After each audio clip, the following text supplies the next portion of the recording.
As an experienced sailor and the first man to ever sail non-stop on his own around North and South America, Matt Rutherford has seen a lot during his voyages.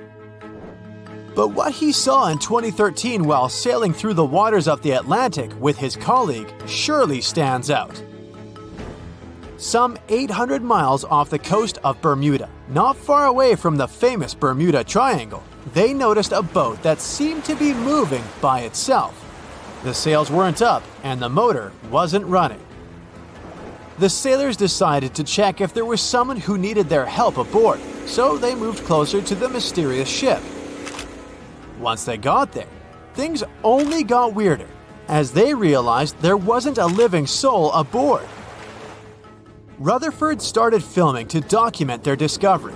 The boat looked so awfully abandoned that they expected to find some pretty scary things in there. But it didn't stop Rutherford from searching the vessel. The boat, which turned out to be named Wolfhound, looked like an upscale one, probably costing hundreds of thousands of dollars.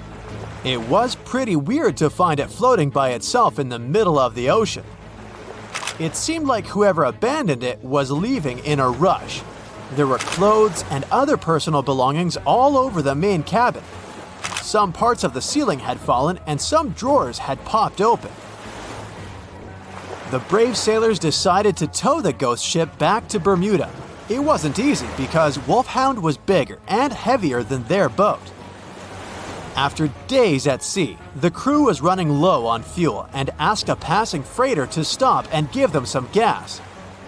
They kept pulling Wolfhound until the tow line got wrapped around the rudder and they realized they could get stranded in the Bermuda Triangle. So they had to abandon the ship.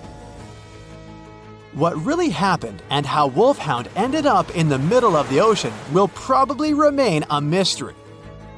Rumor has it that it belonged to a member of the Royal Irish Yacht Club. The ship was going on its first voyage from Connecticut to Bermuda and then Antigua. It got in a terrible storm around 400 miles away from Delaware. The winds were so strong that the yacht suffered 2 knockdowns. A Greek cargo ship rescued the crew. They left the ship with an emergency beacon on. The rescued crew members shared that they saw the ship sink, which only adds more questions to the story. How did it get back to the surface? Does the Bermuda Triangle have anything to do with that? Christopher Columbus himself reported some unusual compass activity going on in this mysterious area while he was on his way to the New World. Despite the stories of more than 50 ships and 20 planes disappearing in the area, it remains one of the most heavily traveled shipping routes in the world. Some skeptics believe that this fact solves the Bermuda Triangle mystery. It could make sense because the busier the area, the more accidents happen there. But then again, it's not the number of disappearances that makes the place so mysterious. It's the lack of explanation and wreckage lost for good. The first ever confirmed ship to vanish in the Bermuda Triangle was the USS Pickering. In 1800, it departed from the US on its way to the West Indies. The ship sailed into the Bermuda Triangle along with its 90-man crew. No one ever heard anything from them ever since. The popular explanation is that the ship was taken out by a storm. But because no one found any wreckage, we'll never know for sure. The largest ship that has ever disappeared in this mysterious area was the USS Cyclops. In March 1918, carrying a crew of 306 people, the USS Cyclops left Barbados and headed home to Baltimore. The ship passed through the Bermuda Triangle on its journey and vanished into thin air, or rather, water. The Cyclops never sent any distress signal and disappeared without any explanation or trace. The Bermuda Triangle isn't the only place in the world where ships go missing or mysteriously resurface. One of the most famous ghost ship stories would be of SS Bechimo. The large cargo steamer was built in Sweden. On October 1st, 1931, it got caught in pack ice. The crew decided to wait it out and managed to break free after a couple of days, only to get trapped again in less than a week. This time, they didn't manage to make it out. A rescue team went by air to save 22 of the crew members. 15 other members stayed in a wooden shelter they built not far away from the ship. Their plan was to wait out the winter and get back aboard. At the end of November, a strong blizzard was rushing through the area. When it was over, Beichimo seemed to have gone away with the storm. The captain decided it must have broken and sunk, but a few days later, a local hunter informed them that he had seen the ship around 45 miles away from their camp. The crew managed to find the ship and took the most valuable cargo from its hold. They had fears that Beichimo wouldn't live through that rough water, but it did manage to survive after all. Once the ice was gone, it floated away and ended up drifting along the shores of Canada and Alaska. Many people reported seeing the ghost ship in an open sea. Some even tried to board it to save the ship, but the weather didn't allow it to happen. The last time someone saw SS Beichimo was in 1969, 38 years after its crew had left it. It could still be drifting somewhere in the ocean. The story of MV Hoita happened in the South Pacific. The ship was originally a wooden luxury yacht. After serving for 20 years to various owners, it became a merchant ship. In 1959, it set on a trading voyage that was supposed to last around 2 days. When it didn't reach its destination on time, no one was worried at first, as things happen in the open waters. After another day, and no distress signals from the Hoita, it was obvious that something serious was going on with it. There were 25 people aboard, and their families wanted to find them. A search and rescue crew worked for 6 days looking for the ship, or at least its wreckage, in an area of nearly 100,000 square miles. That's 1.5 times as big as Florida. Sadly, the mission had come back with no results. It seemed like Hoita had disappeared without a trace. A month later, another merchant ship noticed Hoita drifting in the ocean, miles and miles away from its original route, and none of the crew members or passengers were on board. The cargo had also disappeared. The lifeboats were also gone, so the people must have escaped the ship hoping to save themselves. It turned out that the crew had been trying to get help as they tuned the radio to the International Distress Channel. But the damaged cable didn't let them send the signal any further than 2 miles. It also looked like when they were leaving the ship, the crew took the logbook with them, and we still don't know what exactly happened to Hoita. Family members of those who were on board are still looking for answers. One professor claims it must have been a corroded pipe that leaked and flooded the vessel, but we'll most likely never know for sure. In the Pacific Ocean, near Japan, there is an area nicknamed the Devil's Sea. It's believed to be one of the 12 vile vortices around the Earth. Some people claim that vile vortices have weird things going on in them because the pull of the planet's electromagnetic waves is stronger there than anywhere else. The most famous ship that disappeared in the area was a fishery patrol vessel in 1952. The ship went there to investigate the vessels that went missing previously and disappeared along with 31 crew members. Scientists who don't believe it was a mysterious disappearance blame the underwater volcano eruption for what happened. Now, the Bermuda Triangle is the most mysterious area in the world, but there is another strange place that also deserves some attention. It's another triangle that's on land in the USA. Its points connect with Reno, Fresno, and Las Vegas, covering 25,000 square miles. Welcome to the Nevada Triangle, a place so difficult to access, it was only fully explored in 1912. It's part of the Sierra Nevada, a massive mountain range filled with dizzying high mountain peaks and glaciers sitting frozen at the highest peaks. For the past 60 years, up to 2,000 aircraft had disappeared here without a trace. Only some people are aware of this mysterious place and the secrets it conceals. In 1942, a plane with 2 people inside was flying over the Sierra Nevada, performing standard training drills. The nearest airfield had only been built, and the Nevada Triangle was yet to gain a reputation. Although the skies surrounding the plane were clear on that day, the area was virtually untested. And as the plane flew over the intimidating mountain pass, it suddenly disappeared. When the airfield realized the plane didn't return, they arranged for a quick search. But the mountainous desert area is so vast, making it impossible to locate anything. Several years went by, and more planes continued to mysteriously go missing without an explanation. Inconveniently, this was at a time when other strange events occurred, causing bizarre theories. The Roswell incident in 1947 had caused speculation about its secrecy. Even though the event wasn't in the Nevada Triangle, people at the time couldn't help but assume that it was linked to the planes. Of course, later it was confirmed that it was just a weather balloon, but everyone believed that something extraterrestrial was at work. Later, in 1955, the famous testing site Area 51 was built. It quickly grew a reputation as a highly restricted area. Curious civilians were quickly removed from the area if they strayed too close, and planes were ready to intercept anyone that dared approach from the sky. With this new secret location directly next door to the Nevada Triangle, it increased the curiosity about what was inside, with more rumors that these people were hiding something intergalactic, or that they were monitoring whatever it was taking the planes from the Nevada Triangle. But as the years flew past and fewer planes disappeared, the mysteries faded. The old rumors soon became only local folklore, until one day a hiker came across a piece of a plane.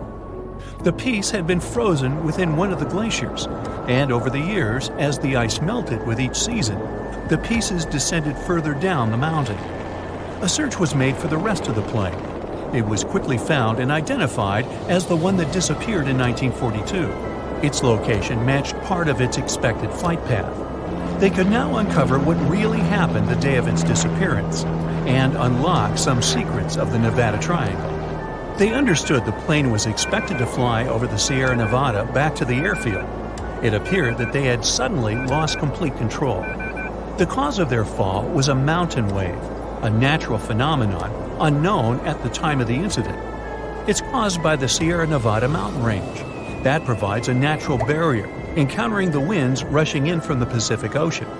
As winds follow inland, they create a wave traveling upwards to 14,000 feet high and follow 70 miles over the high peaks. But as the cold winds drop over the peaks, it causes the wave of air to drop suddenly by 10,000 feet over 3 miles. And as it flows downwards, it creates atmospheric gravity waves, where the wave bounces up and down continuously at incredible speeds of 3,000 feet per minute. If a plane is caught in a downward drop, it puts even the most experienced pilot in a perilous position. But as years went by, it soon became a well-researched phenomenon by geologists and professional gliders. They came from all around the world to learn and unravel how the Sierra Nevada mountain waves functioned.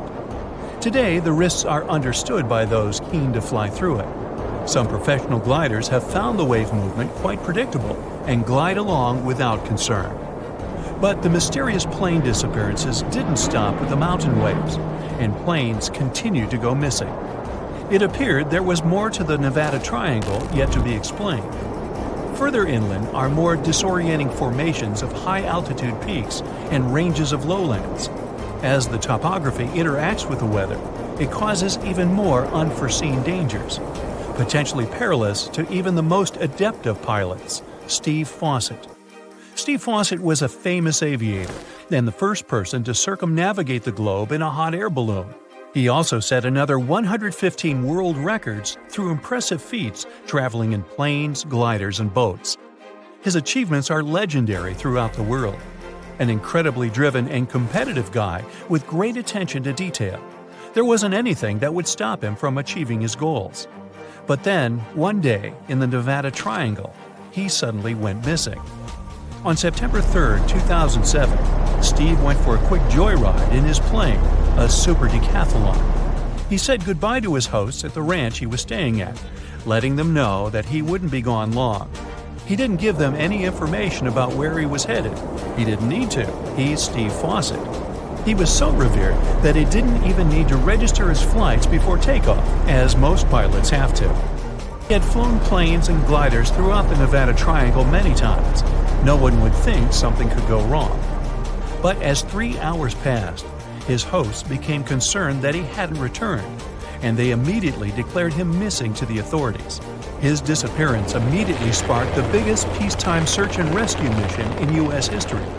But without knowledge of his flight plan, they had to assume he could be anywhere within the radius of his plane's fuel capacity, up to 30,000 square miles. They found no clues of his whereabouts over the following days. But ironically, in the search, several missing planes were found. But while the news discussed these discoveries, it caused a resurgence in the legend of the Nevada Triangle. And with the rise of the legend, rumors began circulating about why Steve had actually disappeared. People believed that a wealthy man that had achieved everything he could probably just got bored. There were no more records to set, no more adventures. Perhaps the journey of disappearing and fooling everyone was an adventure in itself. People were aware of his knowledge of the mountain wave conditions. He even hired his own meteorologist to educate him and help him set a world record to ride a glider the longest along the wave. With this, it was easy to believe he could fake his disappearance, with no one ever finding clues of what really happened. And what further fueled these theories was weather signals inspected the Pacific winds that caused the mountain waves, and it showed that they were almost completely inactive, making it easy for a plane to fly over. Steve remained missing for several more weeks, and the search party disbanded. But some of his fans still had the belief he would turn up. He had survived so much more in his adventures, like in an attempt in flying a hot air balloon around the world, where he became caught in a storm that caused him to fall into the sea. He remained floating for 10 days, surrounded by sharks, until finally rescued. But just over a year later, a hiker found something up a mountain trail: Steve's ID cards, over $1,000, and his sweater. The search was back on, and they quickly found the plane higher up the mountain. Its location was 90 miles southwest of where he took off from the ranch. The plane provided no signs of mechanical defects, and after further analysis of the plane's location and the time of its flight, they found something interesting through weather patterns. It appeared that a series of miniature tornadoes had occurred in Steve's pathway, which caused Steve to be disoriented through unexpected turbulence, forcing him into the mountain. But his disappearance helped uncover yet another secret of the Nevada Triangle.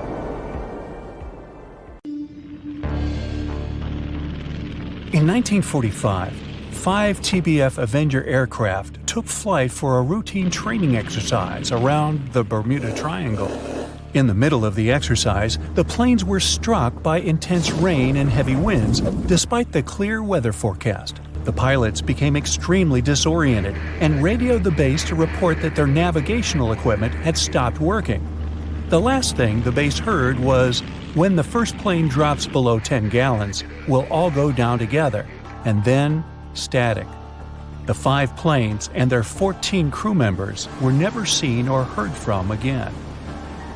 On his very first voyage to the New World in 1492, Christopher Columbus sailed through the Bermuda Triangle.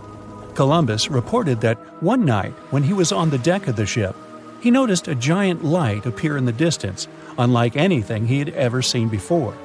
Columbus looked at his compass for direction, and it gave off erratic readings. You might have noticed that the Bermuda Triangle doesn't appear on any world map. This is because official institutions refuse to acknowledge that the area actually exists. A popular theory suggests that rogue waves are responsible for the many disappearances. Rogue waves are called extreme storm waves by scientists. They occur when different weather patterns take place at the same time and cause large unexpected waves. Witnesses say that the waves look like giant walls of water. These waves could explain why ships go down fast and without leaving any trace. The Bermuda Triangle is home to some pretty intense and unexpected weather. Storms build up quickly and unexpectedly, then disappear soon after. If you blink, you might miss it. This could explain why few distress signals are issued. Pilots and sailors never saw the weather coming. No one knows exactly how many ships and planes have disappeared in the Bermuda Triangle. The rough estimate is 50 ships and 20 planes. Most of the time, the disappearances had no explanation and no wreckage has ever been left behind. Another bizarre theory trying to solve the Bermuda Triangle mystery comes from Charlie Berlitz. He insists that the area is home to the lost city of Atlantis.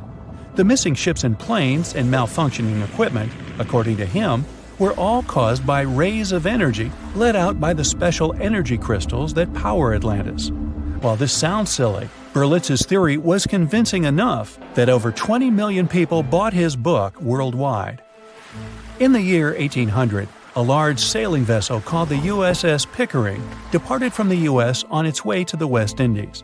The ship sailed into the Bermuda Triangle along with its 90-man crew and was never heard from again.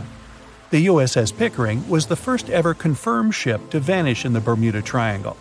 It's believed that the ship was taken out by a storm, but because no wreckage was ever found, we'll never know for sure. When the TBF Avenger planes went missing, a massive search operation was conducted. Boats and planes searched the Bermuda Triangle for any signs of the aircraft. One of the boats searching was a PBM-5 Mariner airboat. The airboat took flight at 7:27 p.m. and called in a routine radio message 3 minutes later. Then, it was never heard from again. No trace was ever found of the rescue airboat or the 5 Avenger aircraft. An enormous investigation was launched into the disappearance of all these vehicles, but nothing was ever discovered. This particular area of the ocean is one of the most heavily traveled shipping routes in the world.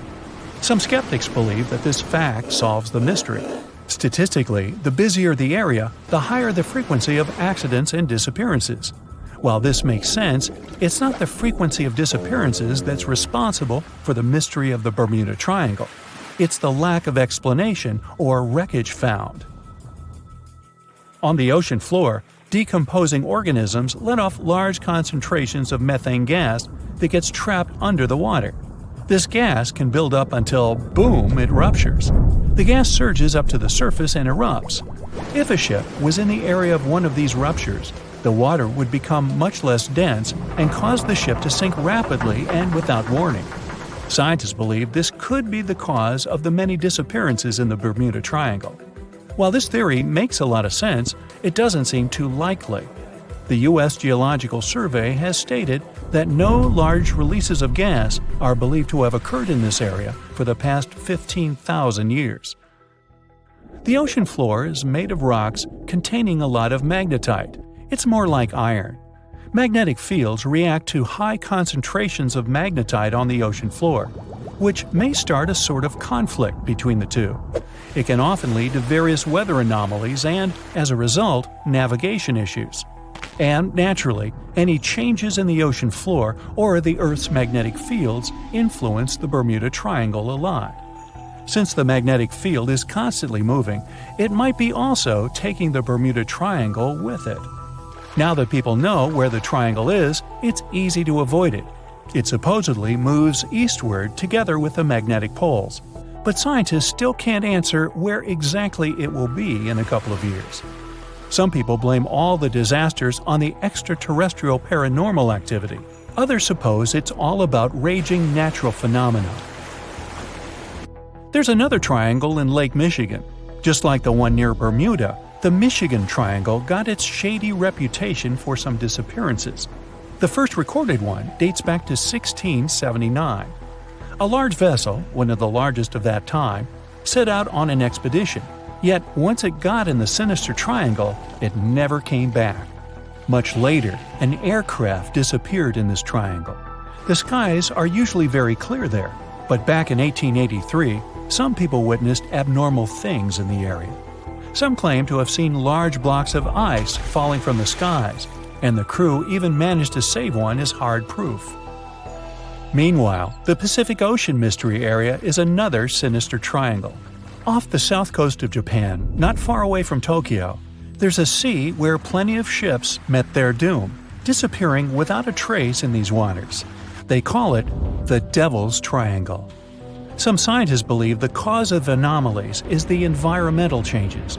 Also, there's a really high concentration of methane hydrates on the bottom of the ocean in the Pacific Triangle area. You're deviating from your original course and sailing in the wrong direction. There's the Caribbean Sea near the triangle, peppered with small islands. The seafloor here isn't deep. The ship can get in shallow waters. And now the ship is stuck on a shoal, and you have no idea where you are. If this were the 21st century, the ship's captain would be able to reach the shore using GPS and other modern navigation.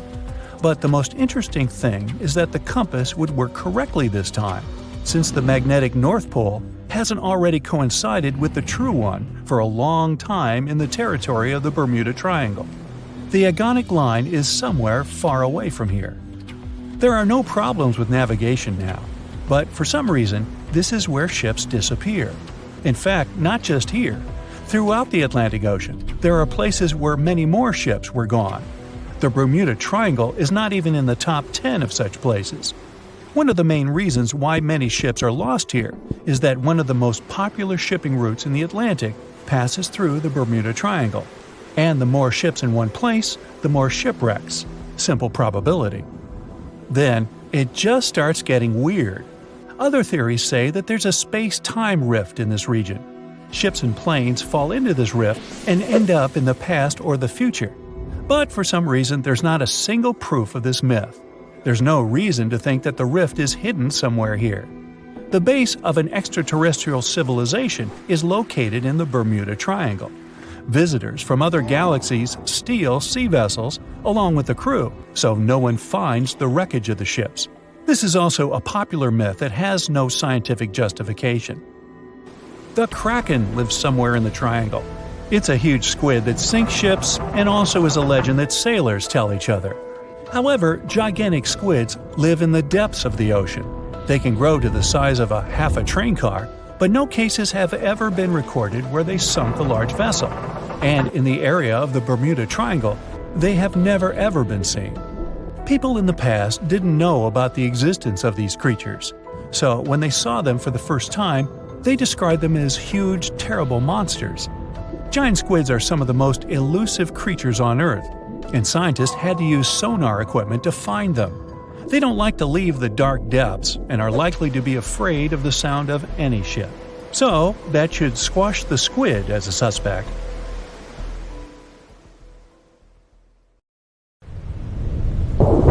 Its ruins lie somewhere in the darkness of the ocean depths, covered in seaweed, damaged by the ravages of time. The city of Atlantis allegedly existed 12,000 years ago. Then it sank, and over centuries, people have been passing stories about it. Many think it was just a regular island, but so many legends tell about a powerful empire. Atlantis supposedly was one of the wealthiest and most fascinating cities of its time. Your breath would have been taken away if you had stepped through its central gate. Amazing decorations and towering marble statues were all over the place. The rumor has it, the entire city is under the water now. Some people believe that it's on the seabed somewhere in the Bermuda Triangle.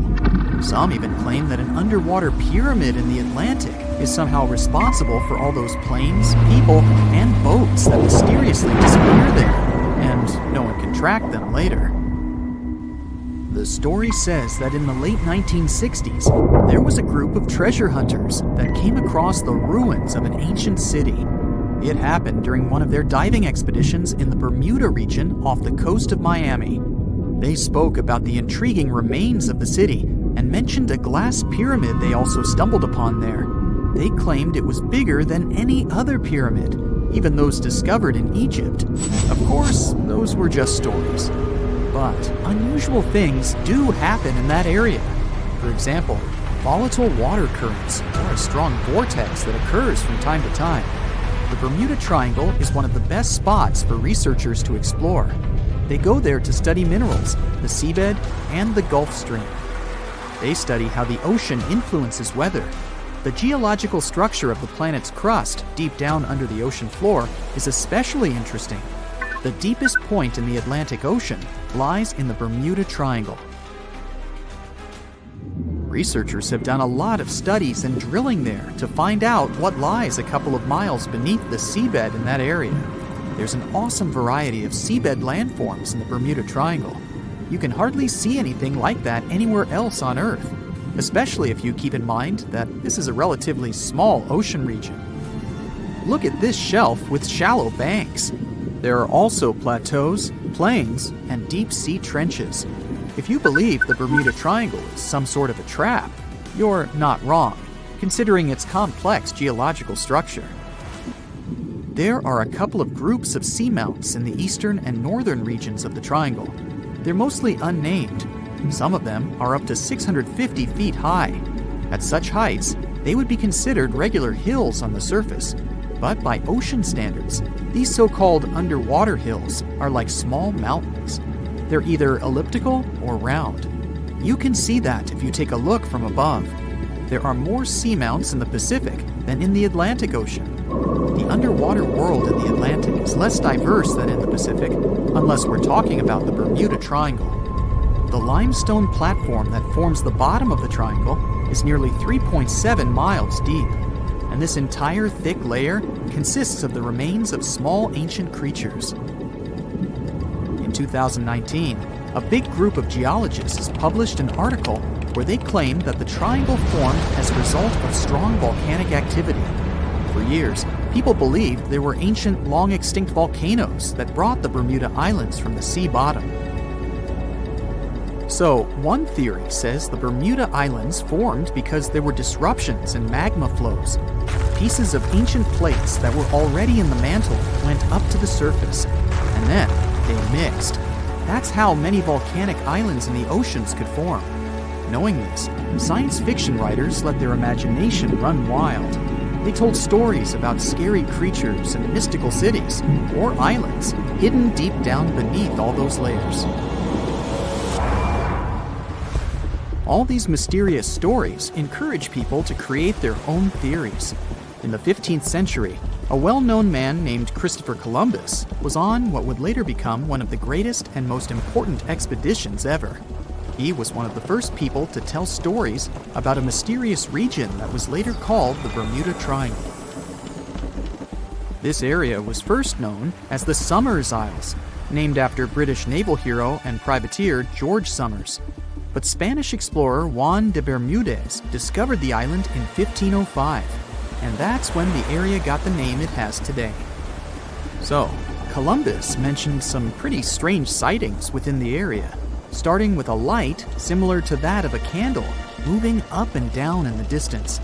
He immediately warned his crew and asked them to look at the light, which kept vanishing and reappearing. He spoke about stars that seemed to move around in the sky. The needle of their compass went crazy too. But the most unusual thing he claimed he had seen was an unknown glowing object coming out of the sea and shooting toward the sky. Many people these days believe there was nothing really unusual there. Those must have been lights coming from another ship or from the shore. But Bermuda intrigues us today too. It's a roughly triangular area where ships disappear without any trace. Sometimes they show up later, but empty and with not a single person on board. But more often, no one ever finds their wrecks. And it's not just ships. Planes go missing too. The training sailing ship HMS Atalanta was one of the first cases in the string of mysteries of the Bermuda Triangle. The ship left a dockyard in Bermuda and headed in the direction of England back in 1880. It never reached the British Isles. It actually never even left the Bermuda region. It just went missing, and no one ever found any trace of it. Some said the ship disappeared because of a powerful storm they came across on their route. The crew members probably didn't have enough experience to handle such a situation. Back then, everyone wanted to know what had happened to the ship. How could it just disappear like that? It made headlines. People were coming up with all kinds of possible theories about what could have happened. The story continued with the coal carrier Cyclops. In 1918, it sailed off the island of Barbados, and after a couple of days, the situation repeated. The ship disappeared without a trace, along with more than 300 people on board. 3 years later, in 1921, a Coast Guard on the Diamond Shoals near Cape Hatteras, North Carolina, discovered a massive commercial ship that ran aground. The Guard was prepared to help people in trouble, but they had no one to save. The ship was empty. None of the passengers or crew members were there. Some theories about this accident included pirates, but no one really found out what had happened. Flight 19 turned out to be one of the most famous incidents in that area. An entire group of aircraft disappeared in the area in 1945. A further rescue expedition didn't go well either, because one of the mariners with 13 crew members also went missing. And it's not that such things only happened a long time ago. A 29-foot-long ship with 20 people on board went missing a day after it was due to arrive at Lake Worth, Florida. There were neither any records of the ship nor any distress signal. The search mission involved boats and aircraft and lasted 84 hours. The rescue team covered an area that was nearly 2 times the size of the entire state of Massachusetts, but still nothing. The Bermuda Triangle is a place of great mystery, but the islands are a perfect spot for travelers. It's an excellent place if you're into golfing, for example. So, if you're lucky, you might easily run into some famous golf players or celebrities while there. And here's something interesting for music fans. John Lennon got inspiration for nearly 25 of his songs on one of these fascinating islands. Ships and planes disappearing without a trace. Passengers never seen or heard from again. Reports of strange lights in the sky. No, these aren't scenes from an upcoming Hollywood blockbuster, but some of the strange occurrences reported for over a century in an area ominously dubbed the Graveyard of Lake Ontario, also referred to as Canada's Bermuda Triangle, or the Marysburgh Vortex. It stretches across a portion of Lake Ontario from Kingston to Prince Edward County in Canada, and down to Oswego, New York in the US. The tales about this area can be as chilling as the frigid lake water on which they took place. The most unsettling story involves the schooner called the Bavaria. It was 1889, and the ship was being towed across the lake. Rough waters severed the tow rope, and the Bavaria floated away. Luckily, the schooner was later found safe and fully intact. But there was one thing missing: the crew. Not a single person was found on board. What makes the story even more bizarre is that the dinner table was set, a loaf of bread was discovered, freshly baked, and the captain's money and his papers were fully accounted for.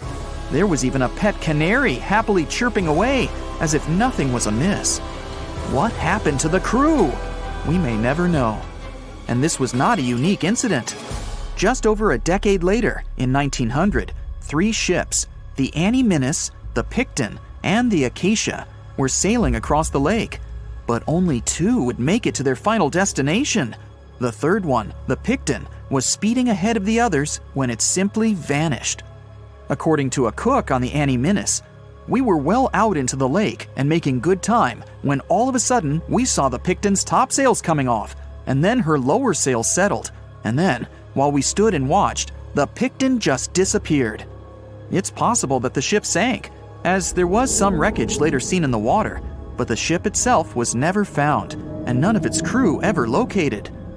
A few weeks later, a bottle with a note inside was discovered in Sackett's Harbor, New York. The note was from Captain Sidley of the Picton. "Have lashed Vesey to me with heaving line, so that we will be found together." Vesey was the captain's 12-year-old son. The note creates more questions than answers. If the witnesses were correct, the ship's disappearance was quite quick. When did Captain Sidley know he was in danger? Why not signal for help if he had any warning? And when did he have time to write a note, bottle it, and tie himself to his son? It truly is a mystery. And it was not just ships that ran afoul of the strange forces in the area. Planes also struggled to make it through in one piece. In 1975, Ron Scott flew out from the Picton Airport in his Cessna 172. As he entered the Marysburgh Vortex, his plane banked to the side. For several seconds, he was unable to right the plane, but once he did, the same force banked him to the other side. Again, he was stuck there for a few seconds, unable to control his plane. A skilled pilot, he had never experienced anything like it before. He was certainly luckier than Royal Canadian Air Force pilot Barry Allen Newman. Newman was at the same spot back in 1952, when he lost control of his jet and crashed into the lake. To this day, his body has not been found. In total, over 270 ships and at least 40 planes have met a tragic end in this area. And adding to the mystery, sometimes people report a series of bright lights or orbs, or a dark ship hovering in the sky. These are even harder to explain. Witnesses willing to report them are adamant they are true. Sid Wells said he watched a strange shape like a multifaceted diamond slowly spinning in the sky, and then it just disappeared. Others claim to have seen it too. Of course, the Marysburgh Vortex is just one of several places around the world known as vile vortices, a term coined by biologist and writer Ivan T. Sanderson. He discovered 12 other equally spaced areas on the surface of Earth where funny things happen. The best known of these, of course, is the dreaded Bermuda Triangle. Situated in the Atlantic Ocean between Bermuda, Florida, and Puerto Rico, it has been blamed for the disappearance of thousands of people. They went in, on boats or in planes, but they never came out. Even the explorer Christopher Columbus experienced the mystery of the Bermuda Triangle during his first voyage to America in 1492. He said the compasses pointed in the wrong direction, the sea levels seemed to change dramatically, and he even spotted strange lights in the sky. In 1918, the USS Cyclops, which was one of the US Navy's biggest fuel ships, disappeared there. Since the 309 crew members were declared lost at sea when the Cyclops vanished, it's seen as the largest loss of life in the history of the US Navy in a single incident. At the time, the weather was good. The one message sent that day from the ship indicated no issues or concerns, and a distress signal was never sent. A thorough naval investigation followed. Its conclusion? Many theories have been advanced, but none that satisfactorily accounts for the ship's disappearance. In other words, the investigators were stumped. There's also the Dragon's Triangle, located in the Pacific Ocean. The most disturbing story involves a group of Japanese vessels that disappeared in the 1950s. When researchers were sent to investigate what happened, they too disappeared. In each case, it's impossible to truly know what occurred, and it's easy to get caught up in stories of giant sea monsters lurking beneath the waves. Who doesn't like a good scare? And Sanderson was willing to accept the possibility of such stories being true. He believed the vile vortices that he studied could be explained by anything from a wrinkle in the space-time continuum to magnetic abnormalities to underwater people. Of course, Sanderson was not only a huge fan of strange places, he also wrote about strange creatures like Bigfoot and the Loch Ness Monster. His skills as an impartial scientist are questionable though. In 1948, he claimed that some three-toed footprints found at Clearwater Beach in Florida were proof of 15-foot-tall penguins, arguing that they were impossible to fake. In 1988, Tony Singerini revealed that he and his friend, attaching some cast-iron feet to his high-top sneakers, were behind the giant penguin hoax. So maybe Sanderson isn't the most reliable source after all, but there are also some very compelling and wholly natural explanations. Let's look specifically at the Marysburgh Vortex. It's entirely possible that ships like the Bavaria and the Picton were done in by a mix of bad luck and bad weather. Unsettled weather is certainly not uncommon on Lake Ontario, and flash storms on the open water can prove dangerous to the most skilled sailor. And even today, with advances in weather forecasting, we get it wrong all the time. Back then, there was no way to predict that a storm was just around the corner. And the weather was just one issue. Historian Mark Seguin said that the area was always known to be dangerous, as the lake bed quickly becomes shallow along the eastern shore. There are also small rocky islands and shoals scattered throughout the area, making sailing a risky venture, especially for larger vessels or those weighed down by heavy cargo. By the mid-20th century, modern weather forecasting and improved shipbuilding alleviated most of the hazards of the Great Lakes shipping, resulting in fewer losses. The last major shipwreck in any of the Great Lakes was that of the SS Edmund Fitzgerald, which sank off the coast of Lake Superior in 1975, with 29 crew members going down with it. It seems the vortex is no match for human progress. And as for lights or images in the sky, in most cases, it's the result of an interesting phenomenon called thermal or temperature inversion. When this happens, a layer of warm air becomes trapped under cold air. This can result in mirages or reflections. So, a light on the ground that is miles away can be reflected in the sky, giving the impression of a flying object. Other parts of the mystery may be solved with a little time. Lake Ontario's freshwater and frigid temperatures help preserve the ships and planes that came to rest there.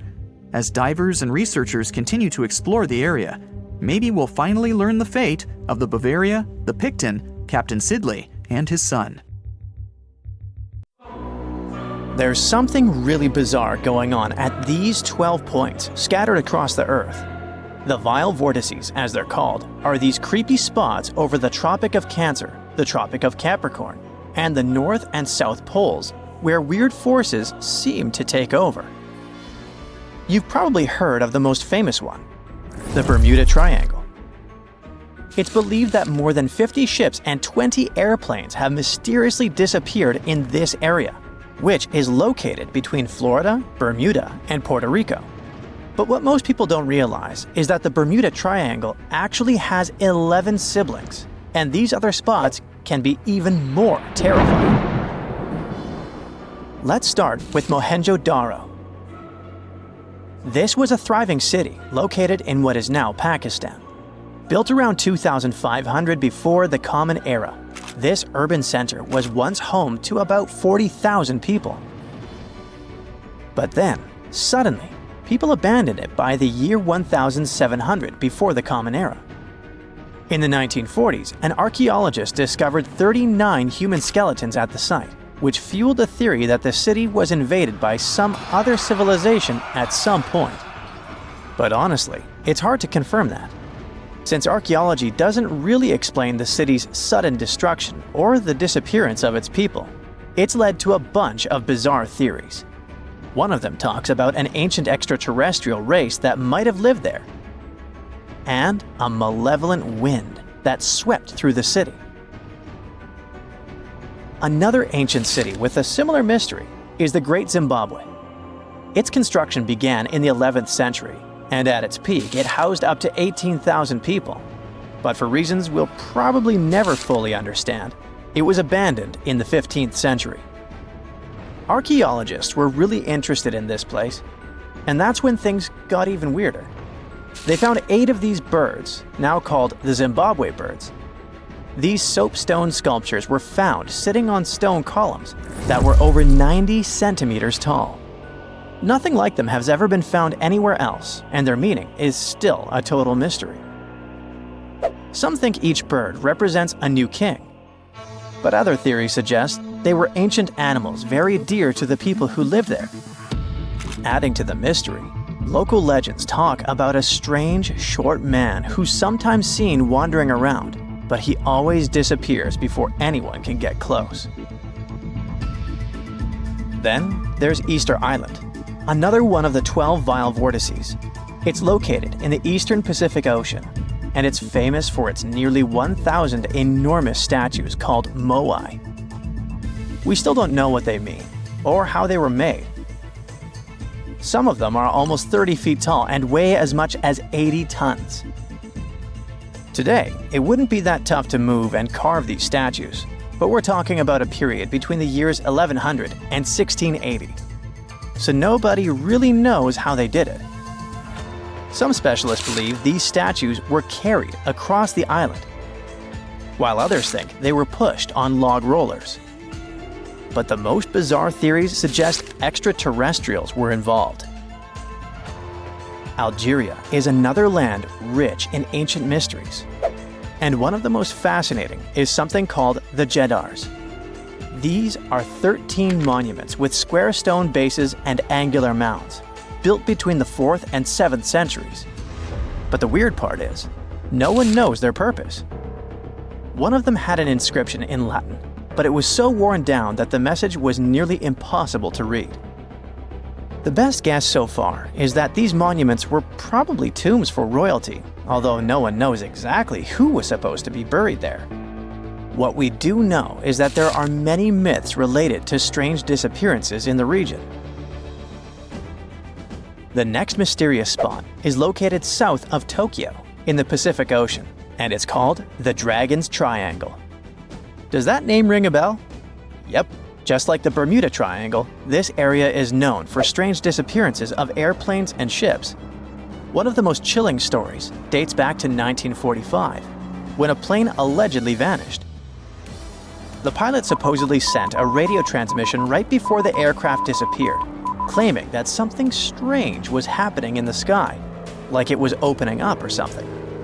While this story is definitely eerie, the truth behind it and many other Dragon's Triangle legends is still up for debate. If you type Hamakulia volcano into Google Earth, you'll find it located in Hawaii's Ring of Fire. But this place is so shrouded in mystery that it's hard to find much information about it. Some legends speak of unusual electrical energy being detected in the area, and there's even a story about an eyewitness who claimed to see a plane flying over it totally disappear from the radar. Another eerie spot is the South Atlantic Anomaly, which is an area on Earth where natural radiation flows out of control. While this doesn't affect our daily lives on the surface, it has a pretty big impact on Earth's atmosphere. The radiation there is so intense that it can knock out the onboard computers of spacecraft and interfere with the data collected by satellites passing through the area. To deal with this, specialists had to add an additional shield to the International Space Station. The South Atlantic Anomaly is also linked to a weird event that astronauts experience called cosmic ray visual phenomena. They've reported seeing random flashes of light or shooting stars out there in space, but it's all just some kind of illusion. From wild radiation to strange seismic activity. The Wharton Basin in the Indian Ocean is a place known for unusual tectonic events. In April of 2012, a massive earthquake measuring magnitude 8.6 hit the region. This was considered the largest intraplate earthquake ever recorded, meaning it happened within a tectonic plate rather than at its boundary. This caught the attention of scientists, who now speculate that the region might be forming a new boundary between the Australian and Indian plates. But for now, this is all still one big mystery. Now let's head to the Pacific Ocean. More specifically, to the New Hebrides Trench. This submarine trench is about 750 miles long and 45 miles wide. It formed when the Australian plate slid under the New Hebrides plate. There's no doubt that this is one of the creepiest and deepest spots in the ocean. The danger isn't just down in the deep sea either, as this trench has been connected to several earthquakes that affected New Caledonia and Vanuatu. This area also has some strange features. For example, when scientists explored it, they didn't find a single grenadier fish down there. This type of fish is one of the most common deep-sea creatures you'd expect to see in trenches around the Pacific. So why aren't they around the New Hebrides Trench? Maybe they know something we don't. The two remaining vile vortices are the North and South Poles. These two are on the opposite ends of the planet, but they share one thing in common: strange disappearances. One of the most famous stories from the North Pole happened in 1897. 3 brave explorers set out on a journey to reach the North Pole using a hot air balloon. But they never completed their mission. Their mysterious disappearance remains one of the most intriguing, unsolved mysteries in the history of Arctic exploration. The South Pole is also known for similar mysteries. It's believed that hundreds of people may be buried beneath the snow and ice of the coldest continent on Earth. Even with all the advancements in technology and knowledge, the South Pole can still be extremely dangerous for anyone who ventures there. The temperatures can drop to almost minus 130 degrees Fahrenheit, and the winds can get up to 200 miles per hour. And that's definitely enough reason to stay away. Now that you're familiar with the 12 vile vortices, let me tell you something even stranger. If you look at a map, you'll see that these places are arranged in a way that looks pretty similar across the globe. Here's the weird part. If you connect these spots where unexplained events have occurred, you actually form the geometric shape of an icosahedron. This could be just a huge coincidence, but the fact that these mystery spots align with this shape makes them even more intriguing. Can you drive faster, please? You ask the taxi driver nervously. You arrive at the airport and quickly grab your bags from the trunk, rushing to the building in cold sweat. You bump into people in the crowd, apologizing on your every step, and finally, you're on board. In a few hours, you go from the airport straight to the yacht awaiting you in the harbor, and only seeing the shore drift away from you brings you calm. At last, your Bahamas vacation has begun. You lie down and close your eyes in peace. A slight rocking of the yacht wakes you up. You don't know exactly how long you slept, but the sun is slowly sinking below the horizon. You enjoy a magnificent red sunset, but after a minute, you suddenly realize that you can't see the shore. You run across the deck, looking this way and that. The endless ocean is everywhere. You reassure yourself of having navigational skills and go to the bridge. You look at the compass and see the arrow turning like crazy. Oh, the Bahamas, the Atlantic Ocean, the compass! Wait a minute. Oh no, you're in the Bermuda Triangle! You've heard a lot of stories about this place. Sea monsters, an extraterrestrial base, time loops, and Atlantis. But what to believe? Try to guess which of the theories about the Bermuda Triangle are true. So, the compass, GPS, and internet on your phone become useless. All electronic stuff isn't working. You can't start the yacht's engine to leave this place. Does this happen in the Bermuda Triangle or not? One of the most popular shipping routes passes through the Bermuda Triangle. Every year, many ships sail here, and since the 19th century, only 50 have disappeared. There are places on the planet where many more ships were gone. And if there were serious problems with navigation in the triangle, then the ships would never sail here.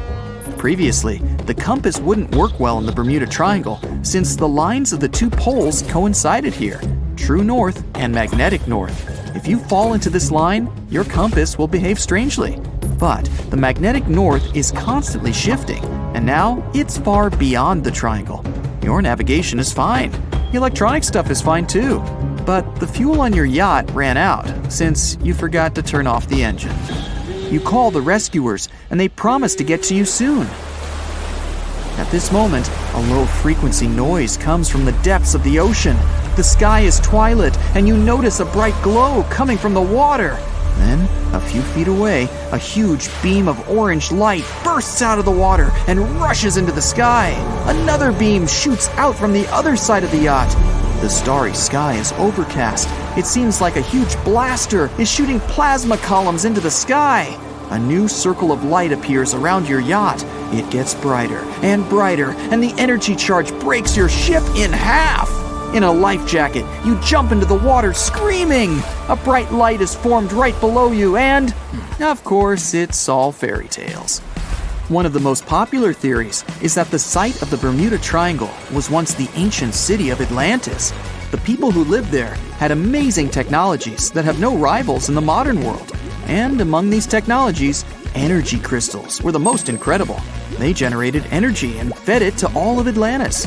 The city is sunken, but the crystals continue to work and release rays of energy directly from the sea floor.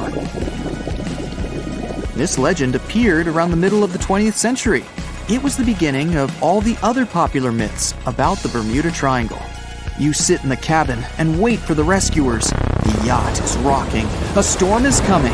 You look out the window to understand how serious it is, but you can't see anything. Something dark and sticky has pressed itself against the glass from the outside. And this something is moving. It's a huge tentacle. They're everywhere, clinging to the yacht from all sides. You hear the ship's planks crack and run out onto the deck. A heavy thunderstorm has come, and a huge squid appears from the water. It wraps its tentacles around the yacht and pulls it down. You can't move out of fear. This is also not true.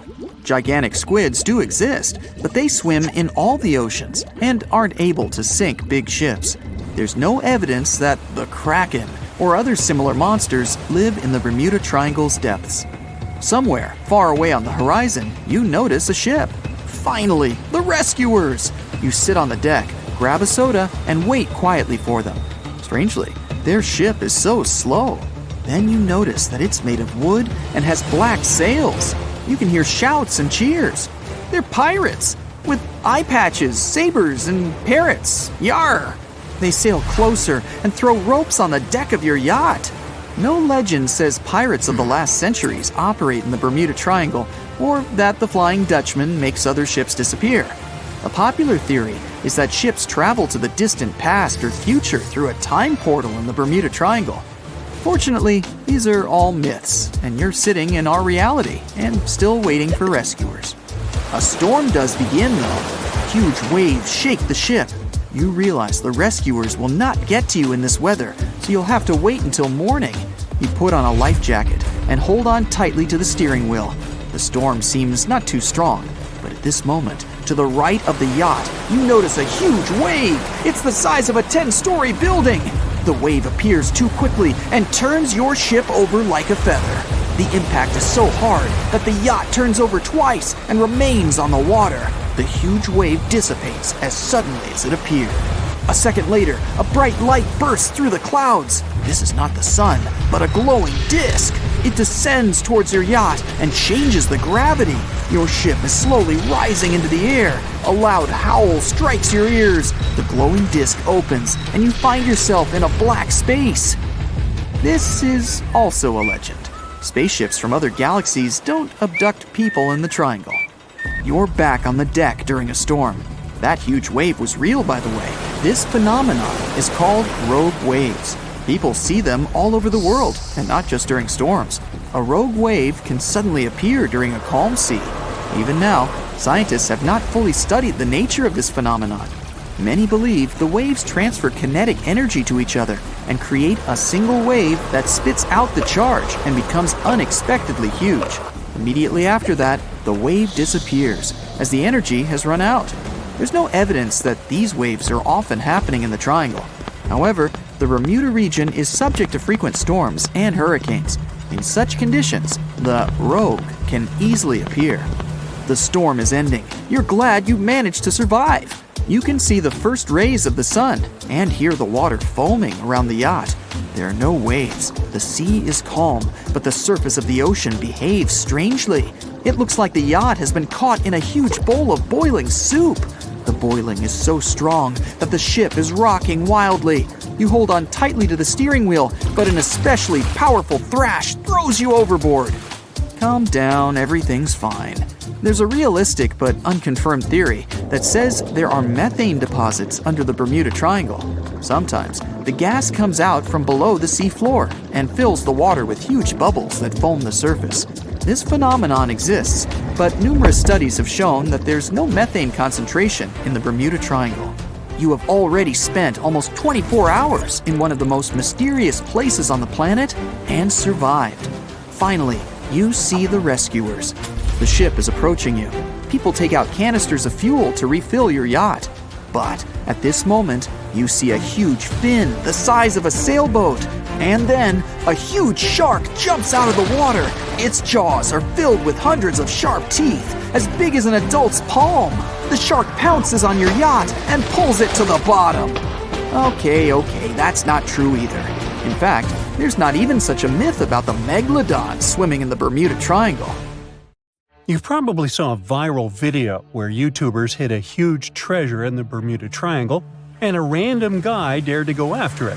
He scored $10,000, but let's be real, his biggest win was getting out of there alive. This dangerous stretch of water between Florida, Puerto Rico, and Bermuda is notorious for its chilling and unexplained events. They say that more than 50 ships and 20 airplanes have mysteriously disappeared in the Bermuda Triangle.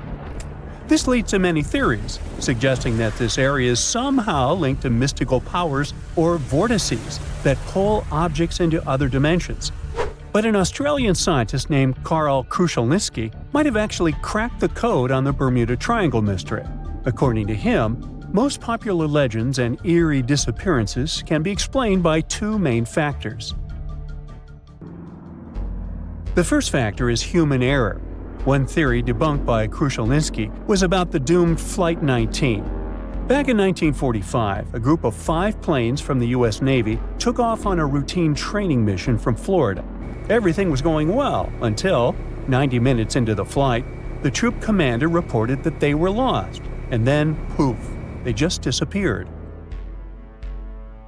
One of the largest air and sea searches in history was conducted to find them, but to this day, no one has found any trace of Flight 19 or the 14 men on board. What still makes people scratch their heads about this event is that the weather conditions when they took off were actually great. A relatively warm day, fluffy white clouds drifting across the sky, and a breezy wind coming from the southwest. Pretty standard for training flights, really, nothing out of the ordinary. So, what happened? It turns out that despite the flight leader having over 2,000 flying hours, he was a bad pilot. Actually, a really bad pilot. According to Kruszelnicki, the commander was such a poor navigator that he had gotten lost at sea on at least 2 previous occasions before the Flight 19 incident. On that doomed day, he even tried to get someone to cover his shift but was unsuccessful, to the misfortune of his entire team. After their training flight exercise was completed successfully, both compasses on board stopped working. On the patrol's radio, his anxious voice said they were over land, or precisely, he was sure they were flying above the Florida Keys. But that didn't make any sense. He had made his scheduled pass over hens and chicken shoals in the Bahamas less than an hour earlier, but now he believed his plane had somehow drifted hundreds of miles off course and ended up in the Florida Keys. He couldn't have been more wrong. According to the most plausible theories about this case, what he thought was the Florida Keys was actually some small islands in the Bahamas. And here's where the real mess happened. Instead of turning back to the west, toward Florida, he kept flying east, deeper into the Atlantic Ocean. His plane eventually ran out of fuel, and you already know the rest of the story. Okay, some theorists might argue that a malevolent force somehow interfered with the 2 compasses, causing them to fail while they were flying this supposedly cursed stretch of water. But let's face it, even if that were true, human error was the main factor here. The pilot shouldn't have mistaken the Bahamas Islands for the Keys. End of that story. Now, let's talk about the second factor that, according to Kruszelnicki, explains many of the strange disappearances in the Bermuda Triangle, and that's related to bad weather. A lot of Atlantic tropical storms and hurricanes actually pass right through the Bermuda Triangle. So before we had advanced weather forecasting, these storms had caused a bunch of ships to go missing back in the day. On top of that, the Gulf Stream runs through the area too.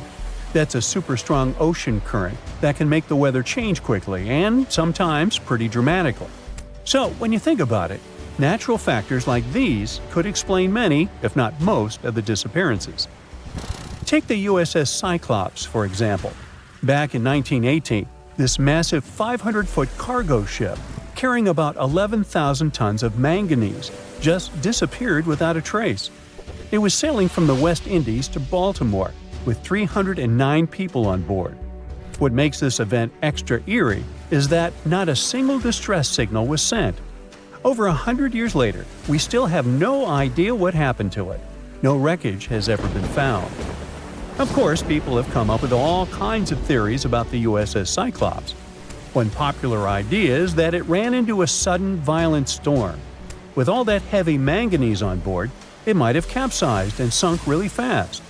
Others speculate about underwater events, like landslides or even a rogue wave. Now, this is not such a crazy theory if you think about it. According to Kruszelnicki, the Bermuda Triangle isn't just a bad weather zone. It is about the raw power of the ocean itself. The ocean floor there is way deeper than most people realize, going down nearly 30,000 feet. That's basically like Mount Everest in reverse. When the ocean water gets that deep, it tends to hide things, making it the perfect place for ships and planes to just disappear without a trace. The expert confirms that there is also a tiny chance that even stranger events could be happening beneath the waves of the Bermuda Triangle, and that is related to methane clathrate. This is a fancy name for an ice-like compound that forms underwater or in really cold places with methane gas trapped inside. Sometimes these structures can break free, creating bubbles on the surface, and this bubble shower can be fatal, at least for ships. Some experiments done with model ships showed that if enough bubbles rise up, the water's density drops, and this can mess with the ship's ability to float. If a large number of bubbles come up and cover a large area quickly, the ship could lose enough buoyancy to sink or tip over. But to be fair, the chances of something like that happening are very remote. So, human error and bad weather. Those are the two factors that likely explain all the mysteries surrounding this so-called malevolent stretch of water. But the truth is, the Bermuda Triangle isn't all that special.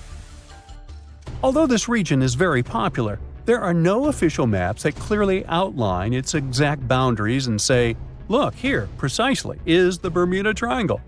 And that is part of the problem. Disappearances and unexplained events that happen far from the actual region end up being lumped into the Bermuda Triangle's list of unexplained mysteries, like the Mary Celeste's fate. In 1872, this ship was found completely intact, but with no sign of the captain, his family, or the crew. People thought, okay, creepy fact, ghost ship, so it must be related to the Bermuda Triangle. But one thing doesn't add up. The Mary Celeste was abandoned about 400 miles east of the Azores, so we're talking about a completely different part of the Atlantic. By this time, the triangle has morphed into a trapezoid to cover that huge chunk of the North Atlantic. What I'm trying to say here is that once people start believing in a danger zone, confirmation bias takes over. But the facts are that the Bermuda Triangle sees tons of daily traffic every single day, both by sea and air. And according to experts, the number of incidents that happen there is pretty much the same as anywhere else in the world, percentage-wise. Some years the number is a bit higher, some years lower, but it averages out the same. With that in mind, it seems like it's time for us to finally move on from wild theories involving the Bermuda Triangle. Well, at least until the next bizarre disappearance comes along.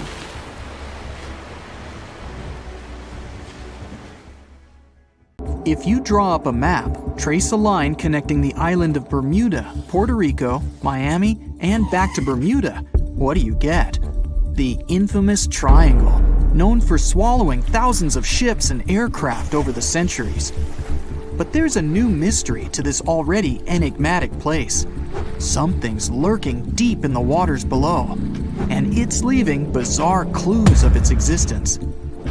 Splash! Your submarine hits the water surface. You descend 100, 1,000, 2,000, 3,000 feet. It's getting darker. The sub's walls creak as the pressure grows. Over 1,400 psi. It's like the weight of a grand piano squeezing every square inch of your body from all sides.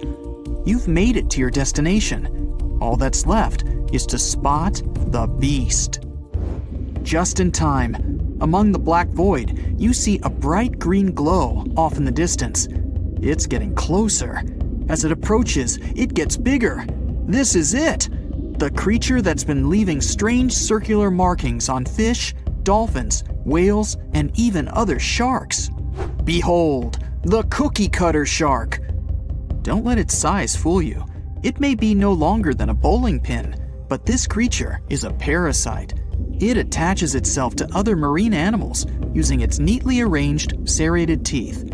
With one bite, it fills its belly, detaches, and goes on about its day. Its mobile snack also swims away with its life. The only evidence of this rendezvous, a cookie-shaped mark on its body. Don't assume you're safe in your submarine. These bold little guys have been known to go after subs, too. You decide not to risk the shark punching a hole in the only thing keeping you from being squished to a pulp by the surrounding water. you journey on to meet other bizarre creatures lurking in the Bermuda Triangle. At twice the depth, you'll find the dragonfish. Unlike other deep-water inhabitants, these things produce light in the infrared range. Blue and green is what other fish stick to. This gives the dragonfish a huge advantage. It provides itself with light that other marine dwellers just can't perceive. Things that want to eat the dragonfish can't detect this light, as well as the critters the dragonfish likes to feed on. A truly unique deep-sea dweller is the vampire squid.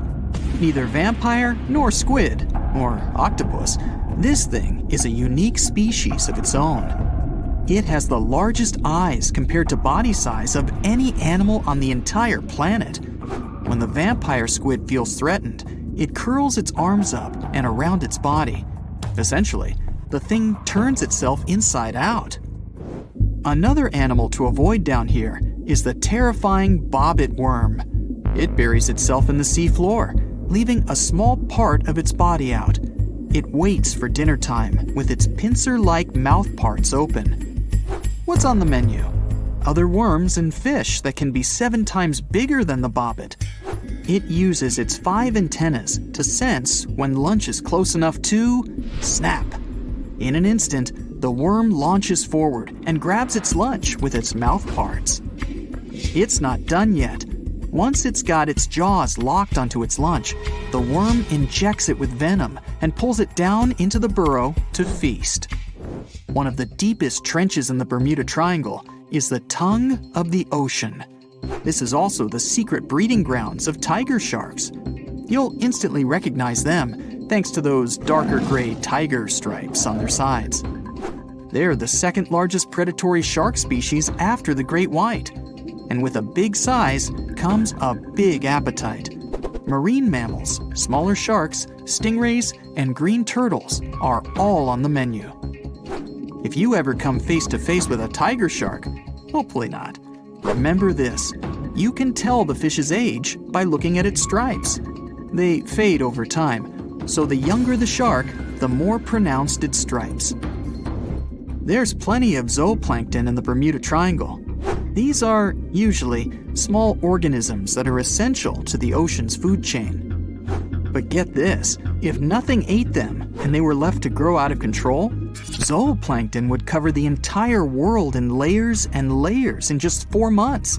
Oh, and the largest type of zooplankton is the jellyfish. Jellyfish were around long before dinosaurs. You probably know your body is 60% water. A jellyfish is 95%. So if it gets washed onto the shore, after a few hours, most of its body just evaporates into the air. There's also a jellyfish that lives forever.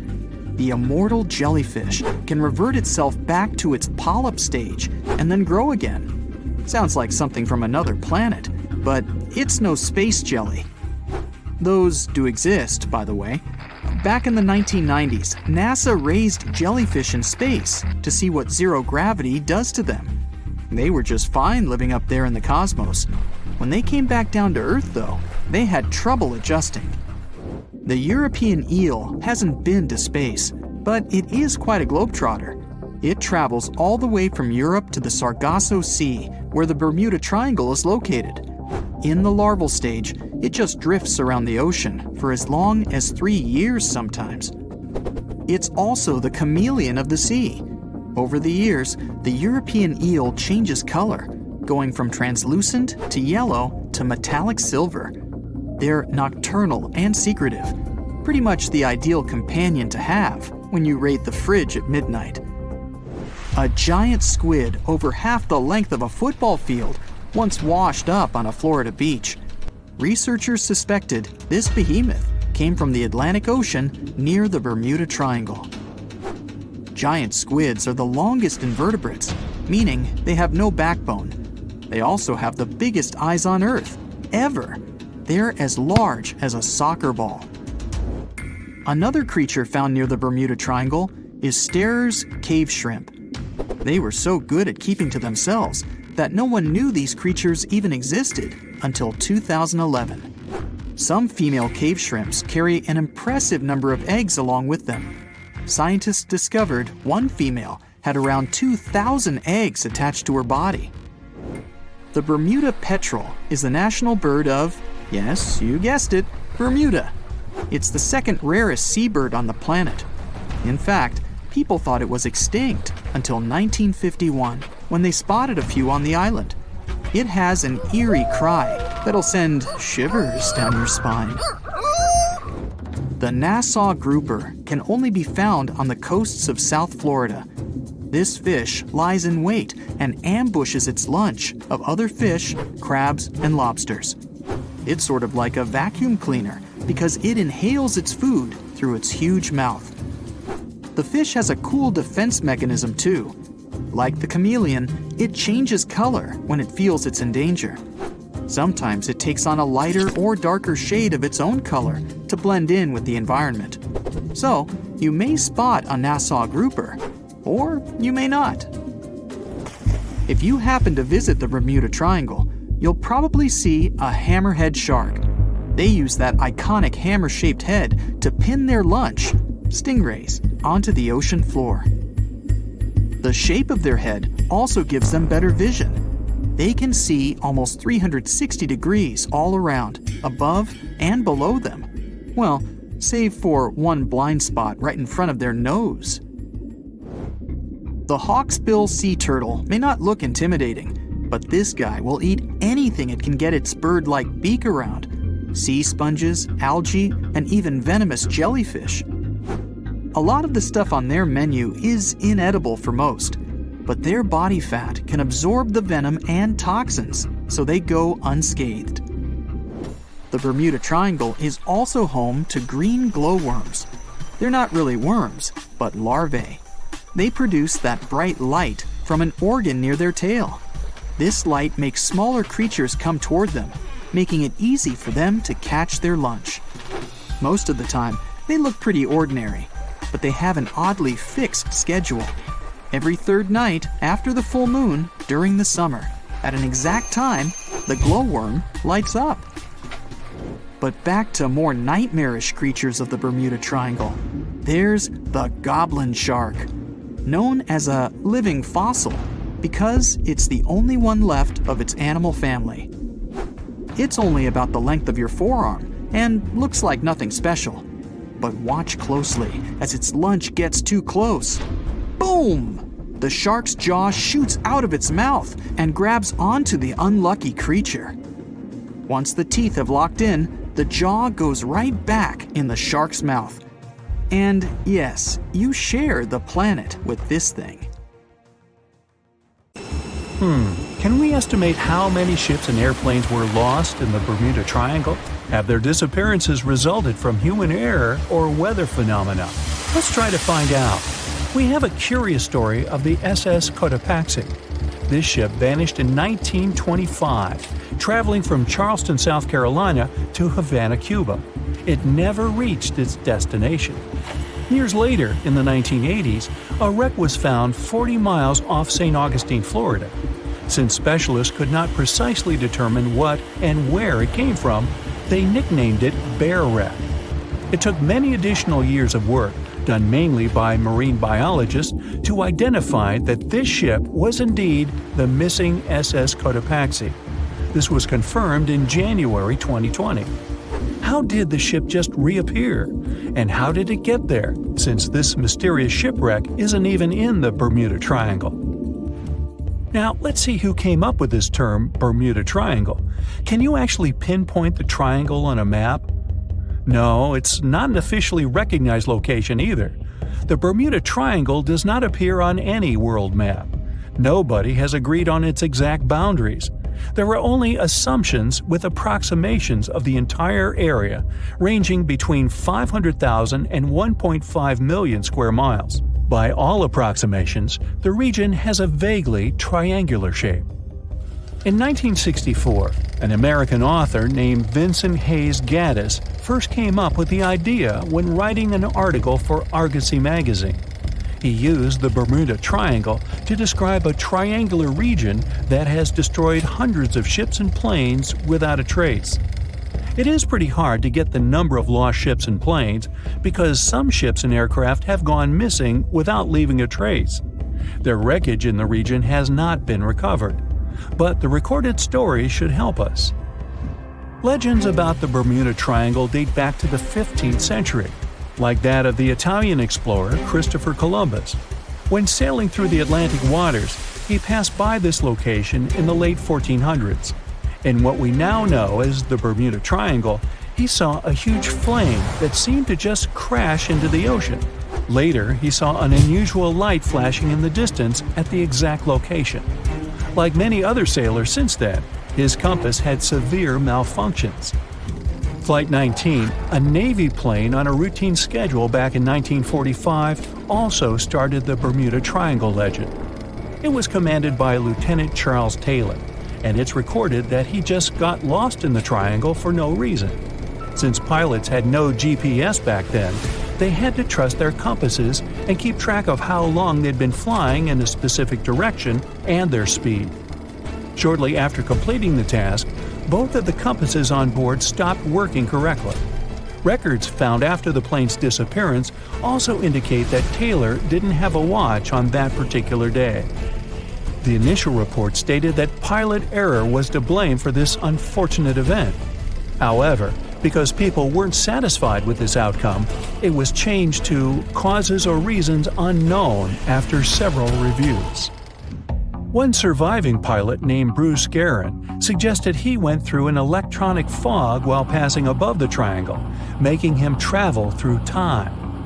In 1970, when this incident happened, he was flying his aircraft when it was surrounded by two huge clouds that formed a whirlpool and spiraled. Like many others before him, he noticed that his navigation devices were malfunctioning. When he eventually made it out of those clouds, he discovered that his flight had only taken 35 minutes. It should have taken 75 in total. Since he had no other reasonable explanation for what he went through, he believed he must have been pushed forward in time. It's not only strange-looking clouds that have been seen above the Bermuda Triangle. In 2014, a pilot recalled almost colliding with a flying object that he could not identify whatsoever. Some of these strange encounters were even caught on tape. It's the case of an early 2015 flight whose passengers noticed a curious object just floating over the ocean. The pilots have yet to figure out what they actually saw back there. Okay, not all of the possible explanations have been this unusual. Oceanographers, for example, have also tried to explain why ships disappear around here. So they recently came back to one of their old theories: rogue waves. These are immense walls of water that just pop up suddenly. If multiple such waves rise simultaneously, they overlap like a wave sandwich. If one single wave can reach over 30 feet tall and happen simultaneously, it can create a rogue wave that can surpass 100 feet high. These types of waves can quickly overtake even the biggest of ships. Meteorologists came up with their own explanation too: hexagonal clouds. These unusual types of clouds can generate winds of up to 170 miles per hour, and they're pretty significant too, some reaching 20 to 55 miles across. As such, waves inside these wind giants can go as high as 45 feet. The Earth's own magnetic force might also have something to do with it. Within the Bermuda Triangle, compasses point to true north, the geographic North Pole, rather than magnetic north, the shifting magnetic North Pole. Some have even explained that since these two perfectly overlap in the Bermuda Triangle, it can cause a magnetic phenomenon that could make navigational devices malfunction. It's called the agonic line. The problem is that scientists have discovered that this line moves each year. It might have passed through the Bermuda Triangle at one point, but it's now through the Gulf of Mexico. Other strange natural phenomenon found along the coast of Norway could help explain why the Bermuda Triangle has claimed so many ships. There are some deep craters there, measuring up to half a mile wide and are 150 feet deep. Scientists believe they were created by methane gas bubbles. This gas seems to be leaking from deposits hidden deep in the seabed. Once the gas reaches a certain quantity, it bursts to the surface and causes eruptions. So, do pilots and ship captains actually avoid this area today? Could this explain why there are fewer ships that get lost there nowadays? But if you've ever flown from Miami to San Juan, Puerto Rico, you probably know that's not true.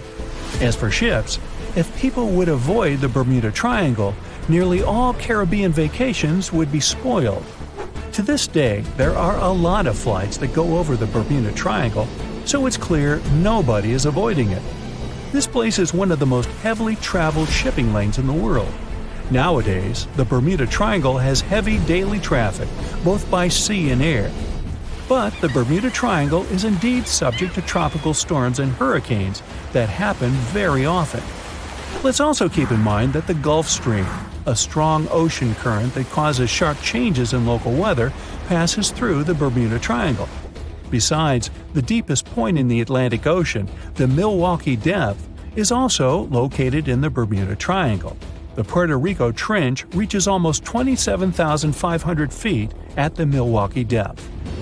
So, if you think about it, the whole mystery is a perfect combination of human error, bad weather, and a lot of ship traffic. This was confirmed by data provided by the U.S. Coast Guard. If you look at percentages, the number of ships or planes that go missing in the Bermuda Triangle isn't different from anywhere else. Disappearances do not happen more often than in any comparable region of the Atlantic Ocean. Official statistics say around 50 ships and 20 airplanes have vanished while traveling through this region. So that's another reason why the total number is so hard to pinpoint. Nobody could describe its rescue in official records if a boat was reported missing.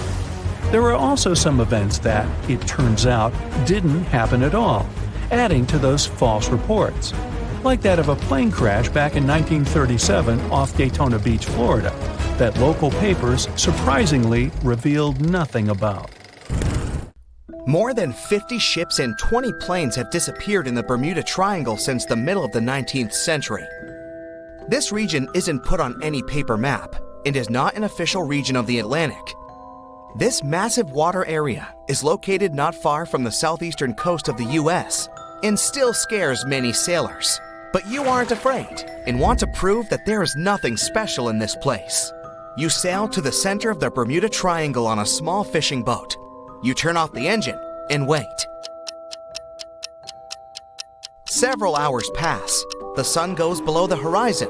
Night comes. You're about to return to the shore, but suddenly, it becomes too quiet. Then, you hear a splash of water. You look overboard and see hundreds of fish swimming to the surface. Something big scared them away. Something that comes straight from the depths. The next second, you notice big sparkling eyes and long tentacles reaching for the boat. It seems that one of the most terrible myths about the Bermuda Triangle turned out to be true. A huge squid dragging ships to the bottom. Stories about these squids appeared long before the emergence of the Bermuda Triangle myths. For centuries, sailors from Norway and Greenland told stories about a scary sea monster, the Kraken. In those stories, the Kraken broke the decks of ships with its giant tentacles and dragged them to the bottom. The approach of this creature is impossible to see since it's coming to you not from the side, but from below. But all these were just stories. Only in the 19th century, scientific evidence of the existing of these monsters appeared. A beak of an unknown squid was found on the coast of Denmark. The size of the find was about 3 inches in diameter, which is about the size of a human palm. Then, it became clear that the Kraken was real, and it's just one variety of giant squid. Since then, more than 21 species of giant squid have been described, but the first video with this monster was recorded in 2004 in the waters of North Atlantic, not far from the Bermuda Triangle. Marine biologists used a lure to draw the squid out of the depths. The huge monster was about 30 feet long, which is about half a subway car. It suddenly appeared out of the ocean darkness and quickly attacked the lure, squeezing it with its tentacles. After that, many cases of squid have been recorded on photos and video. Huge squids were washed up on the shore, swam past ships. According to some records, the largest monster ever found was 59 feet long, and weighed almost a ton. This is the size of a big bus. Some scientists believe that giant squids can reach 150 feet in length, which is almost twice the size of a basketball court. But the big size is not enough to sink a ship. The first thing that helps squids do this is the surprise effect. Squids come from the depths, which mean they can be seen from the deck, but the monster can see a boat from afar. It has the biggest eyes in the world. One eye is about the size of a basketball. The eyesight of a giant squid allows them to see prey in the Black Sea depths and from a big distance. Most sea creatures on the planet can't see in such conditions. So, the squid notices your ship and decides that it's food. It quickly approaches the boat and attacks with its tentacles. The squid has 8 limbs and 2 extra longer tentacles the monster uses to bring food to the beak-shaped mouth. The others are covered with dozens of suction cups filled with sharp teeth. Nothing can escape if the squid grabs it. The squid wraps its tentacles around your boat. With the teeth on each arm, it bites the deck. 2 long tentacles can grab you while you're running around in panic. The squid can rock the ship from side to side until one of its parts sinks in the water. You fight off 2 long tentacles and fall off your feet. The squid's 8 arms are squeezing stronger. You can hear the boat's hull cracking. The squid is big, but still can't sink a large metal object. Possibly, it couldn't have sunk huge ships that disappeared in the Bermuda Triangle. You see how the squid swims away into the depths. You're lucky this time, but you definitely wouldn't handle 2 such monsters. The existence of giant squids was proven more than 150 years ago, but people still don't know anything about them. The fact is that they are some of the most elusive creatures on Earth. They swim fast, spending most of their time at depths of 1,300 to 3,000 feet. To descend there, people need sturdy submarines and bulky equipment that create a lot of noise. The squid will notice them much earlier and swim away. Scientists don't know anything about their behavior, social life, habits, or a distance they swim during the day. And most importantly, we don't know how many of them are hidden in the water. The ocean is only 5% explored. It's possible that millions of giant squids swim in the sea depths.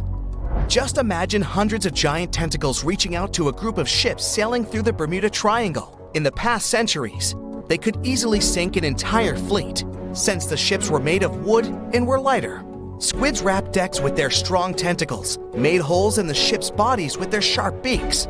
Toothy suction cups could break the masts and tear the sails. The water was filling the holes and slowly rising to the deck.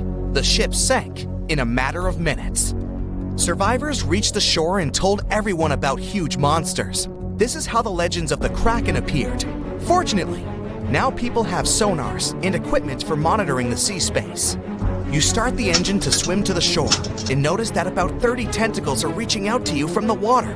3 giant squids squeeze the boat from all sides and pull it down. It looks like there's no way out. You look overboard and see black eyes looking right at you. At this moment, you find a solution. Squids spend their whole life in darkness and are afraid of the light. Fortunately, you have a signal rocket. You use it to scare the monsters away. Squids go back down into the water, but apparently not for long. You release a few more rockets into the ocean and scream in fear. The red light illuminates the sea darkness, and you see hundreds of moving tentacles. They quickly swim away from the fire to a safe distance. At full throttle, you're sailing to the shore and releasing all the signal fires into the water. You don't give the squids a chance to get close to you. Finally, you get to land, confident that you will never return to this place. The bad news is, these creatures swim not only in the Bermuda Triangle. People found giant squid in the oceans all over the world. Yeah, it's possible the giant squid is the main reason for the disappearance of ships, but this doesn't make the Bermuda Triangle a unique place. Boats and cargo ships disappear all over the Atlantic Ocean. The Triangle is not even included in the top 10 of such places. Also, this area is one of the most popular shipping routes of the Atlantic. And the more ships sail in one place, the more ships are lost. Many scientists believe the reason of the disappearances here is strong storms and hurricanes. Bermuda is located in an area of high pressure, which diverts thunderstorms towards the triangle. The waves reach such sizes here that they can turn ships over. Thunder and frequent flashes of lightning disable planes. The Earth's magnetic field is weakened at the location of the triangle. This field works as a shield, which repels solar particles. Here, solar radiation passes through the upper layers of the atmosphere and can negatively affect the electronics operation. Also, there is a theory that says that the Bermuda Triangle is the center of a magnetic anomaly. But scientists made many checks of the magnetic map of this region and haven't found any oddities. A bright flash on your left. Boom! Where did that lightning come from? Your plane shakes, your instruments stop working. A minute ago, the sky was clear and blue. Now it's pitch black. Your senses go haywire. You don't understand which way is up or down. It's a strange feeling. You're beyond time and space. Lightning flashes from all directions. Clouds envelop your plane and swirl it into a vortex. You grip the controls and repeat to yourself, "I'll get out of this. I'll get out." Through the dark and thick clouds, you see a ray of light. It's your only chance. Your plane flies toward the light like a moth to a flame, and whoosh! You break out of the terrible whirlwind. Your instruments are back to normal. The plane's no longer shaking. You're saved. That's how pilots who faced the Bermuda Triangle anomaly describe their experiences. Well, at least on TV shows. The huge chunk of ocean between Miami, Bermuda, and Puerto Rico remain the planet's most mysterious area. But it's not alone. Alaska has its own triangle. Since the late 80s, 16,000 people have disappeared there. Eyewitnesses to the Bermuda Triangle anomaly talk about thick fog, lightning, balls of light, and hallucinations. In Alaska, everything's a bit more complicated. People, planes, ships, they just disappear without a trace. There's no one around to tell us what it felt like. In 1950, a plane took off from Anchorage, Alaska, headed for Great Falls in Montana. It was carrying 8 crew members and 36 passengers. 2 hours after the start of the flight, the captain radioed in that everything was fine. Then, silence. The 100-foot-long plane seemed to evaporate into thin air. 85 aircraft and around 7,000 people searched for the plane. No trace. Not even a screw, bolt, nothing. That plane mystery made the Alaskan Triangle famous. If you look on a map, it's a wild and mostly unpopulated zone that passes near Anchorage, Barrow, and Juneau. If you connect the dots on a map, you get an epic triangle. You can fit the whole state of Oregon in it twice. If you read around, you'll find a bunch of major areas on the planet where weird stuff keeps happening over land, sea, desert, and jungle. Scientists have many questions about these places. They all have extreme electrical and magnetic anomalies. Planes and ships disappear in them. People hear stuff, see stuff, and here's some of them. China's Black Bamboo Valley looks like a Hollywood set for a seriously scary movie. Here, everything's creepy and mysterious. Ha, perfect. Imagine a bamboo forest that stretches up 130 feet. The green plants live extremely close to each other and barely let in any sunlight. A strange fog hangs in the air. Where it comes from and why it's always there, no one knows. And the mysteries don't end there. For centuries, people have disappeared in the vast forest. Scientists believe the site's crazy geology is to blame. Cracks can suddenly appear in the ground big enough to fall into. There are sharp changes in weather and maybe even poisonous steam. Certain trees give it off when they fall to the ground. There's a long road through Ladakh in India. It's called the Magnetic Road. It slopes upwards and seems to violate the laws of gravity. Here's what happens. You drive to the foot of the hill, turn off the engine, and get out of the car. The car starts rolling uphill up to 12 miles per hour. Why does it happen? Theory 1. The hill has an incredibly strong magnetic pull, and it attracts cars once they get too close. The Indian Air Force supposedly avoids flying over it to avoid any interference with their equipment. Version 2. It's all just an optical illusion. The hills around it seem to fade into the horizon. It looks to us like the road is sloped up, but it's actually not. Huge Lake Michigan looks more like a sea than a lake. And over the past 400 years, 6,000 ships have disappeared in it. Why does it happen? The lake has its own mysterious triangle, and there are actually more unsolved mysteries here than in the famous Bermuda Triangle. In 1950, Flight 2501 disappeared over the lake, en route from New York to Minneapolis. The fate of the 3 crew members and 55 passengers remains unknown. In 2007, an underwater archaeology professor was surveying the bottom of Lake Michigan. He found stones arranged in a circle 40 feet down from the surface. They kind of look like Stonehenge in England, but why were they at the bottom of a lake? Who put them there? Archaeologists found a carved pattern on one of the stones. Its outline resembles a drawing of an animal. Now, that's not unusual, except that this particular animal, which looks like a mammoth, was probably carved around 10,000 years ago. Sleep is very difficult for the Venezuelan locals who live near Lake Maracaibo. Right at the place where the Catatumbo River flows into the lake, there are huge electrical storms that can go up to 10 hours long. 260 days a year. That's over 1 million lightning bolts over the lake every year. Scientists don't know exactly what causes the daily lightning parties. Some people think it's due to the gas methane which comes out of the ground. Other scientists blame uranium deposits in the soil. Nowadays, though, most researchers are sure that the lightning's caused by weather. Cold mountain air smashes against warm sea air. The result? A lot of friction and moisture, the perfect combo for near-nightly natural fireworks. It's super loud and kind of annoying if you live nearby, but the area is really important for the planet. It helps regenerate our vital atmospheric ozone. And the one that started it all, the Bermuda Triangle. Planes, ships, all gone without a trace. The theories are endless. Scientists even think there might be a huge meteor at the bottom of the sea that emits its own magnetic energy. It might have confused the navigation equipment on all those unlucky carriers. And it's been going on for a while. Researchers think that it was causing trouble even way back in Columbus's time.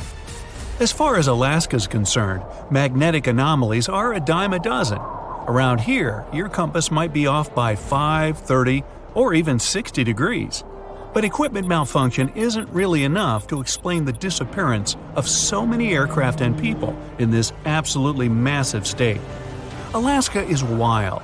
High mountains, never-ending forests, snow in the winter, and some serious heat in the summer.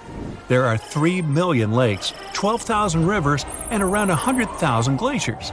There's only 1 person per square mile. California has over 250. You could walk for days, weeks, even months without seeing anyone, except maybe a bear or 2. And the days and nights can be really confusing this far north. Tourists from all over the world dream of coming to Alaska to see the planet as it was before. No concrete jungle, no endless roads, warehouses, and cornfields. But this isn't just a beautiful place. It's also an incredibly dangerous place. You can get lost in the forest, run out of food, get soaked to the bone, lose your compass or GPS. In the harsh conditions of Alaska, danger's always just around the corner. Most vacationers just aren't prepared for that. 80% of the state's communities aren't connected to the road system. Back in the Wild West, horses carried people, products, and information. In Alaska, it's all about planes. Alaska has 9,000 aircraft and 8,000 pilots, and counting. That's more than 1 out of every 100 Alaskans. Sudden weather changes, frequent and wild rain, snowstorms, and fog. Not a great recipe for a smooth flight. The wings on Alaskan plains can get covered with ice. The fog can hide the snowy mountaintops, and strong gusts of wind can knock a tiny plane way off course. That's what those pilots have to deal with every time they take off. So, that plane that disappeared? Investigators believe that the Douglas C-54 Skymaster disappeared due to bad weather, and any debris was covered with snow or fell into a lake. 5% of Alaska is covered in glaciers, and there are loads of cracks in them, some big enough to fit a person, a few people, or even a whole airplane.